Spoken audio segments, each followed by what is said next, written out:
Newcastle are back. Yeah. It's like Eddie Howe 2.0, like when Eddie first came in. It is. It just felt like we were hungry. Yeah, that's what it felt like. I feel like the players wanted to be there. Yeah, you know what I mean? Like, which I just don't think we saw that at all last season, did we? And I think before we get into the depths of it, I think Josh too's got something he needs to say. Yeah, just wanted to issue public apology to Yoane Wissa. I said he was the worst striker we've ever signed in the history. You didn't say striker. You said he was Player. the worst signing we've ever signed. Okay. I was trying to go a bit easier on myself, but yeah, the worst signing we've ever signed. And that performance alone yesterday proved that he's just not the worst player we've ever signed, ever. You could still make an argument for worst striker, but worst number 10. Mate, Voldemar doesn't. Definitely not. Yeah. There's not an argument for... I mean, we're talking players like Riviere. Yeah. Like... Joe Linton's a striker. Joe Linton's a striker. Mate, it wasn't even Wissa. Wissa was like a fucking number 10 playmaker. Yeah. Box to box midfielder machine, wasn't he, yesterday? Yeah, this attack is like, it's exciting. I just want to say as well, I was the one who stuck up for Wissa the whole time. Yeah, so if you ever see this, Wissa, I'm your number one fan, not these guys. I like Wissa. I'm definitely going to find a clip. Yeah.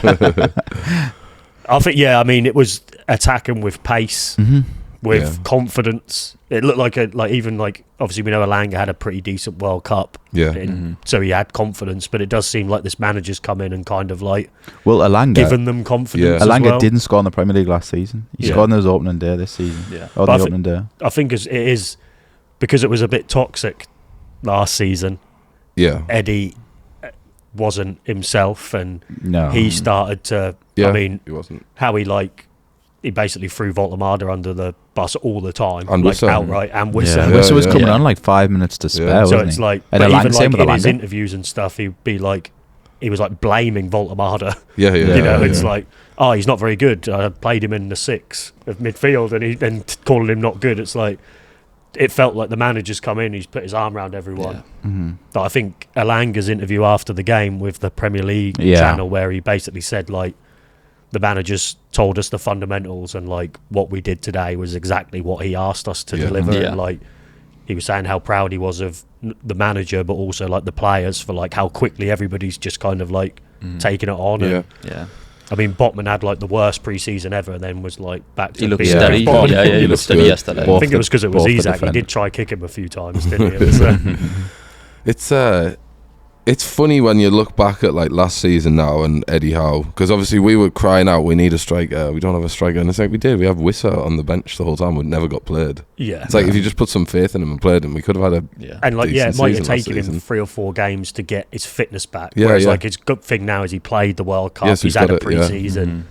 So like Wissa knew himself in all the interviews he said like, I'll be back like this season. But if you'd have given him 3 or 4 game run without taking him off or just playing him for 5 minutes and just played him through the fitness, like we used to have to do with Isaac, wasn't it? Isaac would get injured, he'd come back in and he'd be shit for 3 or 4 games because he had to get his sharpness back.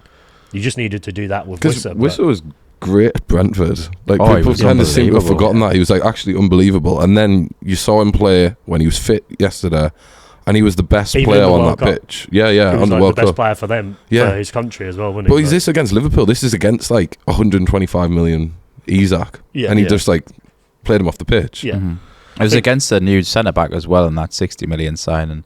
He was brilliant, even like when he was going out wide. Frimpong and Kirkes. They were shocking yesterday. They were Kirkes had about a 25-yard head start on Elanga. He still got outpaced. I mean, he's like the fastest man in the world, but it's I mean, Van Dijk was shit as well. I think he's finished now. I honestly, I think Liverpool might struggle this season. They hated having to play against Asula, didn't they? Yeah, he just fucking ran him into the ground. Yeah. He just kept running him behind, and they were just like, for fuck's sake. He literally reminds me of like Isaac 2.0, like the way he plays.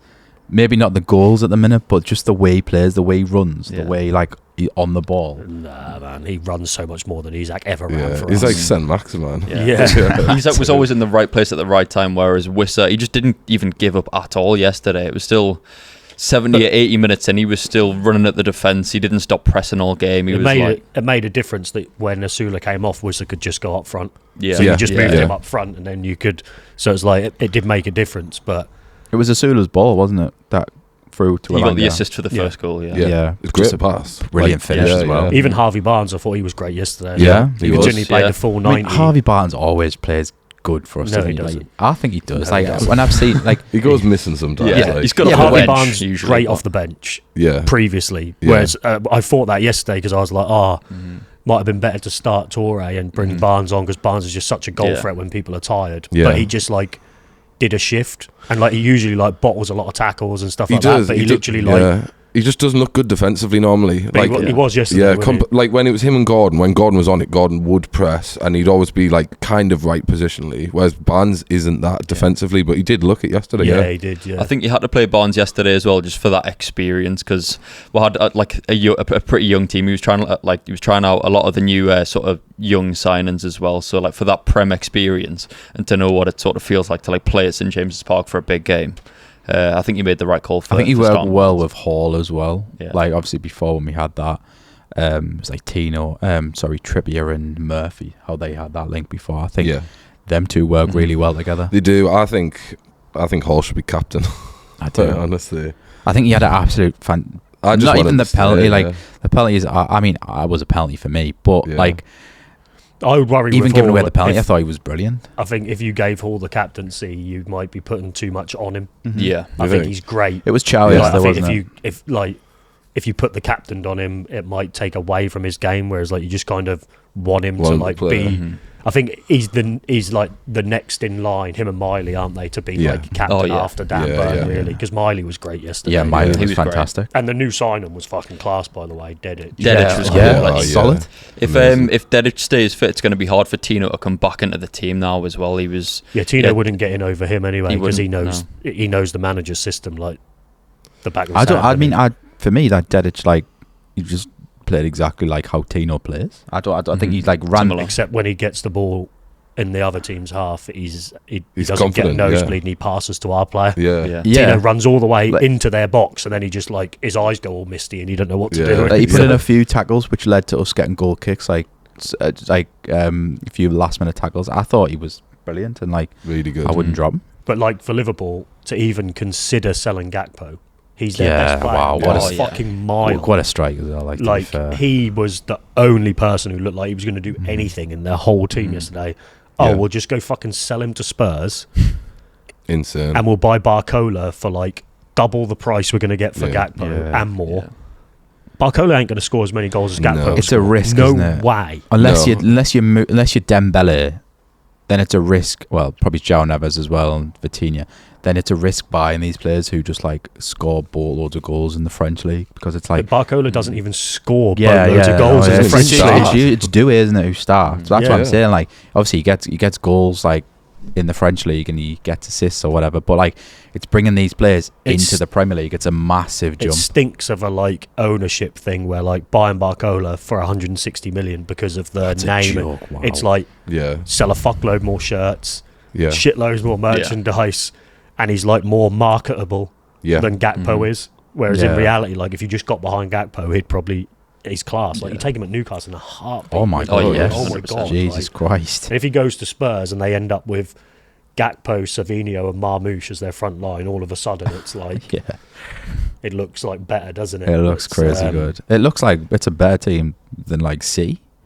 When they got on paper, Spurs, if they sign them three, it's amazing. But just how they play is obviously it's Spurs, isn't it? So. Yeah, none of them want to be there, do they? None of them seem like they want to be there. Tonali definitely does not want to be there. But I think it's super positive. I think we'd said before, it's you needed just even if we'd have lost yesterday, a really good performance. Just means that we're in a good place. Yeah, everyone's got faith in them again. And the Keegan stuff was great, wasn't it? That helped before. That was probably the best display I've seen from War Flags. Just how it was the full stadium involved and everything. I think Liverpool were even involved in it as well. It's also happening back thing. down their place as well. The War Flags have been in touch with Liverpool and it's happening down there. So it was a big collaborative thing, wasn't it? Which is loads of players were there. I think there was Kenny Dalglish there, Ian Rush was there, Peter Beardsley, people who played managed by Keegan. Obviously he played a lot with Kenny Dalglish at Liverpool. So. I preferred the other one. Did you see the thing on social media going around where it was War Flags have done the thing and said Swedish rat. It looked good though, didn't it? Yeah, they should have had like really Keegan 7 and Swedish rat next to I like how it was in. Was it not in the Liverpool end that bit as well? It was in was the it not? family area. I was thinking Liverpool fans didn't know what they were holding up. They were holding up that. Yeah, they probably would anyway, because like Liverpool fans don't like Isaac. No, he's at all. Like, I wish we them did get a bit riskier with some of the flags, like. Yeah, that's my only thing with War Flags. It's like, a little bit safe sometimes. It's quite safe. You want like a picture of a rat getting hanged like next time, don't you? Yeah. You get it in Germany, wouldn't you? Yeah, you would, 100%. Like yeah, that, yeah. like, I mean, like Gary Neville said, yes, the Liverpool fight, like Vert and Isaac, got to start talking about being one of the biggest flops. There was them performances, not just yesterday, but throughout last season. It's just Verts was shocking yesterday. I mean, he got taken off like 60 minutes in. I can't remember him. I can't remember him being on the pitch. Didn't do anything For 100 and what is he? 110 million pound player, 100 million player. Yeah, same with Isaac though. But like, yeah, you can remember him just because it's Isaac. But like, you remember how bad he was. I mean, he had a few shots, put them out of the bar, didn't do anything. It was just horrendous. Yeah, he didn't look like the Isaac for us where he'd run at people. He didn't want to play. No, he didn't. He doesn't want to play. Didn't want the penalty at Newcastle ever. No. Like he's ruined. And like, the booing and definitely got to him. Yeah, it does. Yeah, 100%. Well, like Szoboszlai said in his interview afterwards, he was like, he didn't even know the ref blew his whistle because it was that loud. He was like, he had to look at the ref, and ref was like, "Are you going to take the penalty?" Because it was that loud, like with the booing and everything. So I mean, if that was affecting, well, it didn't really affect him by the penalty, but like if that hell of a penalty. if that was affecting Szoboszlai, yeah, can you imagine how Isaac felt in that every time stadium? you touch the ball? 50,000 people on your back.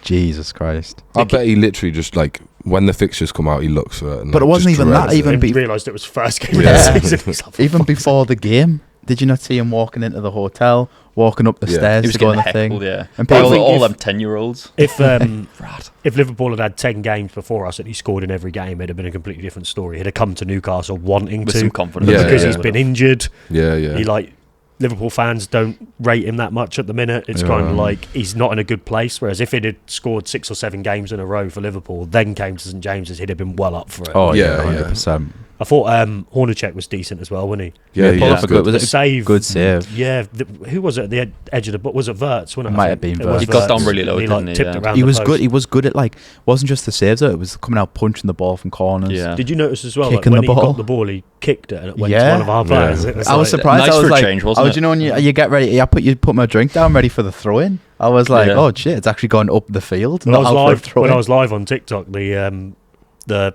commentators were like, keeper's been great. He's been great with his feet, and I was like, I never ever thought I'd hear a time that a Newcastle goalkeeper would get praised for being good with his feet. There was nothing he could have done about both of the goals as well. I mean, that one from Gagpo, there was nothing he could have done, and then the Szoboszlai, that was top corner. That first goal though was. It just, we didn't close down. We gave way too much space in the midfield. And you saw Lewis Hall start screaming at people. It was, as Pete was saying, it was show and stir. You didn't run at him, you didn't close them down fast enough. That's just due to experience, isn't it, really? Yeah. Well, he had a good game. I mean, he didn't have a great game, but it was he didn't good stand out good or bad. Right. Yeah. So it was like he did his job. But I thought Miley was absolutely fantastic yesterday. Yeah. I thought that. Yeah, I remember he put the ball when he played that ball down the wing for Harvey Barnes to pass. That just looked like an experienced centre mid playing those type of balls. He's like a funny one because he's really good, but he's quite slow as well, isn't he? He's because like Bruno, height, isn't he? But he's quite lanky, isn't he? He's quite got that But he also looks like he runs in treacle like Bruno does. Yeah. It's I literally said this years ago, but I think, and I'm going to stay by it, I think Miley's going to be better than Anderson. Oh, I can stand by that. Lewis Miley better than Elliot Anderson. I can stand by that. He'll be better than Kobbie Mainoo too, because he actually gets on the pitch. Yeah. Man United bought them 2 central midfielders, didn't they? And they were both dog shit. He's not going to play anyway, Kobbie Mainoo, is he? Because obviously Balib's coming in. Yeah, it's mad, isn't it? Yeah.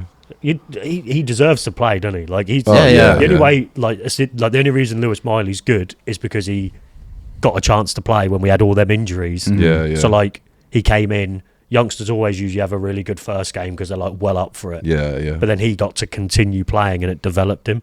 Whereas Kobbie Mainoo came in was insane. If you looked at all these young players' first few games, you'd be like, Kobbie Mainoo's the best out of all of them. Yeah. But then he's just not played for so long, and you think there must be something for multiple different managers, including an England manager, to not play him. He's obviously got the potential, but There's always someone ahead of him. Yeah, does he have enough of a personality? You know, like in central midfield, you need to like stamp your authority on the game. Like Man United have obviously tried multiple youngsters. Like, and he's probably one of the shining lights. Like Aiden Heaven seems to be doing all right, and Kobbie Mainoo. Like obviously they tried for years. Obviously that Toby Collier came in, didn't work out for him. But you'd think players like Nick Powell, they came in, didn't work out for him. So it's like he's come in and it's actually worked out for him. But a lot of Man United fans are like, because it's worked out for him, we want him to play more. But it's just like no manager. Amarin, Carrick just doesn't. To go and buy 3 central midfielders. Yeah, Tielemans and Belieber. Like Belieber is around. He's only like 1 year older than them, 2 year older than them. So he's around the same age, and they've went out and bought a player who's of similar age. Maybe he's even a similar player, and just preferred him for. Yeah. Been paid 55 million for him when you've got a player like Kobbie Mainoo. Come to us if he wants. Yeah, I would love him. Yeah. Yeah. But it looks like Nico Gonzalez is done as we're talking. It's going to be done. Brizio Romano tweeted about it. Keith's tweeted about it. 50 million, which I think is good. Fine in today's market. I think that's really good. Yeah. He's 24, so he's got. If he has 2 good seasons at Arsenal, you could sell him for 75, 80 million anyway. We might be quite good this season. I wasn't expecting. Get a bit carried away after one game. Yeah, it'll be interesting. I think that's just what you need, because in reality, he drops in and plays with Miley in that lineup from yesterday. Plus, you've got Joelinton to come back in. Yeah. I tell you what, and Ramsey. Willock's going to go, isn't he? If that's Willock's last game, I'm glad that he scored. And he looked like old Willock. He did. But like I was saying before we came on, like you get drawn in with Willock. I'm like, fuck it. You have one good game and you'll go missing for a season. Like I loved him. I've loved him the whole time he's been here, but he just gets injured, and then you're like, he's done. And like, I know what'll happen. I'll be like, we definitely shouldn't sell him. I love Willock. He'll get injured the next game, and then he'll be out for 6 months or something. He looks really good running at people, doesn't he? Like, for a midfielder. He's one where it's like he doesn't look like he's fast, but he is. Yeah. Like, and I think he carries the ball really well. He does. Yeah. Like, he looked like he'd left the ball behind him a little bit, and then he sort of dragged it back in front of him and finished it as a class goal. But I think got to talk about Wissa as well. I think he got everything right yesterday. Yeah. And like just like the subs, so like I was obviously talking to my mate, and like he was comparing about what Eddie would do in this game, and I think it shows that like I think we made the right, in my opinion, we made the right choice. I do, I back it completely, and I think that just proves from just even the subs alone, the start 11, like he had like almost like the guts to play 4-4-2. Who plays 4-4-2 nowadays? It's Elijah opening midfield, and I just think like he got everything right. Like even the subs, like I was saying, I was waiting for Toure to possibly come on for Harvey Barnes. Yeah, I was like, where's Toure? But he actually made the right subs when he brought Willock on, got the goal. So yeah, especially with the subs as well. It was like I think it was only the 55th minute, or whatever it was. It was like he saw that like Liverpool were getting back into the game a little bit, so he went and like straight away made 2 subs. Whereas if that was Eddie Howe, he would have waited 10, 15 more minutes. And he would have brought it would have been the 63rd minute, and you would have brought Jacob Murphy on, took Elanga off, and then they would have scored again and would have lost in the end. So subs wise, he absolutely made the right calls. He's got passion as well. He scored the goals, ripping off his blazer and everything, screaming at. I love him. Yeah, he's a good fit for Newcastle, isn't he? Yeah, and the young players, and the system and stuff. So I mean, it makes you think, because if the players have already sort of got his ideas after he's been here for 3 weeks, and they're already like, you can already see that the way that we play is completely.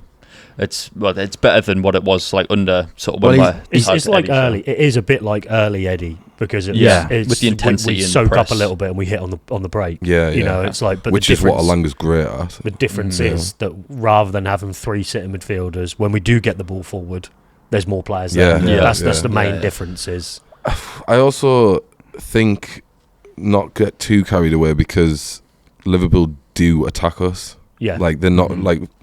We struggle to play against teams that sat back. Yeah, that's always been the season. Yeah, that's what I said when I was live yesterday. I was like, the reason this is working is because teams think we're shit again now. Whereas like when because of all the negativity and Howe going and losing all our players, Liverpool came there yesterday thinking they're going to roll us over. So they attacked us and we hit them on the break. If this was this time last year, after we'd just got Champions League football and won the cup, and then it was the start of the season, that wouldn't have been the same approach, and it would have been a bit more cagey, and we wouldn't have been able to break down a team. It's the same as, might not. Spurs will probably have a go, but like if you ended up playing a Hull, they'd sit back and we wouldn't be able to break them down. They'd hit us on the break or score from set pieces like they did. You know, it's like I think just another positive, like talking about. I know you said it's early days, but I think he instantly improved Elanga and Wissa both. Yes, I mean Elanga got his first goal in the Premier League for us, and Wissa, that's his first ever Man of the Match award in the Premier League.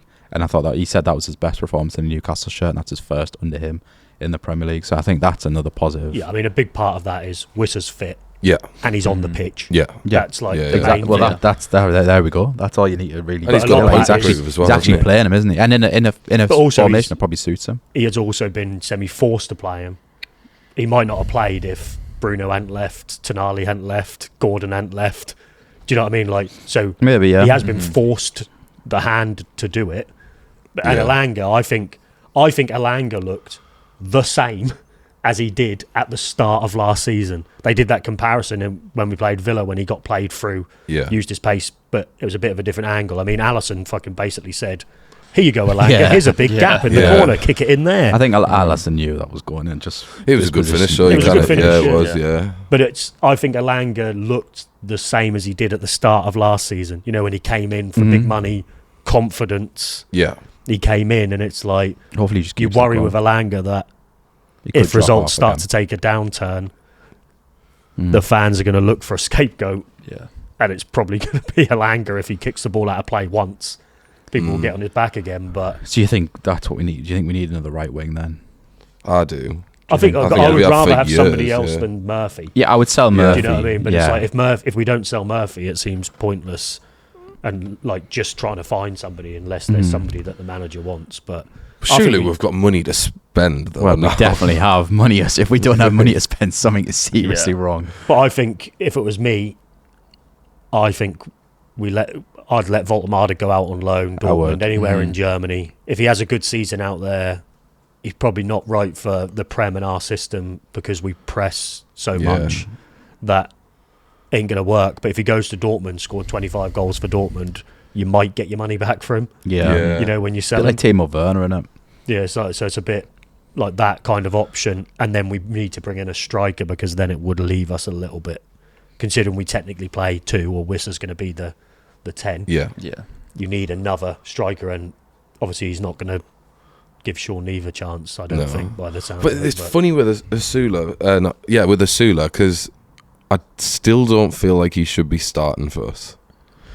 Yeah, I don't know. I think after yesterday he should be. Like I would start him. I wouldn't. You couldn't drop him after yesterday's game. No, you can't drop him now. But he's not like he's not what you would say as a starting striker for a team that were like. He's not Isaac or Colin Wilson or like. I get what you mean. He's not a name. Yeah. He's improved compared to what he was, but there's parts of his game that still aren't polished. Like his finishing still like hit and miss. He suits starting because he tires people. So it always works. And then if you could bring on somebody else, like Callum Wilson when he was good. If you bring him on with like 20 minutes to go, he's probably going to score a goal after Asula's done all the dog work for you. Because Voltemada's not that player to bring on. He's not a sub. Like, well, we've been saying loads of times, like, if you could, you just get Tony, wouldn't you? Yeah. Ivan Toney, because it'd be like, if you had Ivan Toney with Wissa behind him, or even Asula in the role behind Tony would score a lot of goals. A lot of goals. But we'll have to see. Yeah, this time next week will be deadline day because I think we're doing Tuesday next week. So a live stream maybe. It'll be deadline day, Hopefully a few signings in by then. Hopefully, Hopefully save a few for deadline day. I always love a sign on deadline day. I think if you get Gonzalez and if we get a centre back, if you got Tamori. Oh, Tamori would be great. Link with Villa though, Tamori, good. And then a striker. Ivan Toney on deadline day. And then Ivan Toney on deadline day. A winger possibly. Maybe a right winger. Yeah, Dembele. Maybe we've not got Dembele. We get Barcola or Gakpo. Maybe Tony's not done yet because he's got a bet on him leaving on deadline day. So he's like, I'm not going to agree terms until deadline day. Just like Tonali had his 300 grand a week wages on Spurs to lose 3-0, I think. So we'll see what happens next week. We might not be as positive, but fingers crossed it carries on. Hopefully.